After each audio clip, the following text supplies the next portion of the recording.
২৬-এর ভোটে তৃণমূল কংগ্রেসের ভরাডুবির পর মমতা বন্দ্যোপাধ্যায়ের নেতৃত্ব নিয়ে ক্ষোভ প্রকাশ করে ছেড়েছিলেন রাজ্যসভার সাংসদ পদ। এবার সেই বর্ষিয়ান রাজনীতিবিদ সুখেন্দু শেখর রায় যোগ দিলেন বিজেপিতে। বৃহস্পতিবার সল্টলেকে রাজ্য বিজেপির সদর দফতরে গিয়ে আরও দুই পদত্যাগী তৃণমূল সাংসদ প্রকাশ চিক বড়াইক, সুস্মিতা দেবও পদ্ম শিবিরে যোগদান করেছেন। তাদের সঙ্গে একান্ত বৈঠকের পর সাংবাদিক বৈঠকে এই ঘোষণা করেছেন রাজ্য সভাপতি শ্রমিক ভট্টাচার্য। এবার কি তাদের রাজ্যসভার টিকিট দেবে বিজেপি? এই জল্পনা আরও জোরালো হয়ে উঠেছে। সেক্ষেত্রে ফের তিনজনকে রাজ্যসভায় দেখা যাবে, তবে পদ্ম প্রতীকে। গত মাসে পরপর ৩ তৃণমূল সাংসদের পদত্যাগের জেরে রাজ্যসভায় উপনির্বাচন হচ্ছে।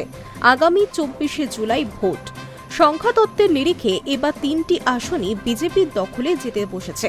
কারণ বিধায়ক সংখ্যা এবং তৃণমূল শিবিরে ভাঙনের জেরে ঘাসফুল শিবির প্রার্থী দিতে পারবে না। তার ভিত্তিতে ৩টি আসন বিজেপির দখল করার কথা। বিজেপি কাদের প্রার্থী করবে তা নিয়ে এই মুহূর্তে সরগরম রাজনৈতিক মহল।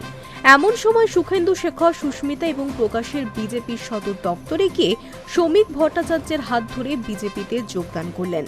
এবার কি তাদেরই রাজ্যসভায় পাঠাবে গেরুয়া শিবির?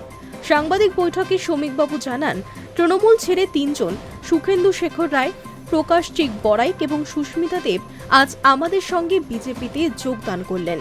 মোদীর নেতৃত্বে গোটা দেশ এবং পশ্চিমবঙ্গ যে গতিতে এগোচ্ছে তাতে সামিল হতে চেয়েই তারা তৃণমূল ছেড়ে বিজেপিতে এসেছেন। উল্লেখ্য, সোমবার শ্যামাপ্রসাদ মুখোপাধ্যায়ের ১২৫তম জন্মদিবসে শ্রদ্ধা জানাতে কলকাতায় এসেছিলেন কেন্দ্রীয় স্বরাষ্ট্রমন্ত্রী অমিত শাহ। রাজ্যের মন্ত্রীদের সঙ্গে আলিপুরের সৌজন্য প্রেক্ষাগৃহে তার বৈঠক চলাকালীন সুখেন্দু শেখর রায় দেখা করতে যান। সূত্রে খবর, শাহের সঙ্গে আলাদা করে কথাও বলেন প্রাক্তন তৃণমূল সাংসদ। সেই সময়ই তার দলবল নিয়ে জল্পনা উস্কে উঠেছিল। আর বৃহস্পতিবার তৃণমূলের প্রাক্তন ৩ সাংসদের বিজেপির সদর দপ্তরে যাওয়ায় তা তুঙ্গে উঠল।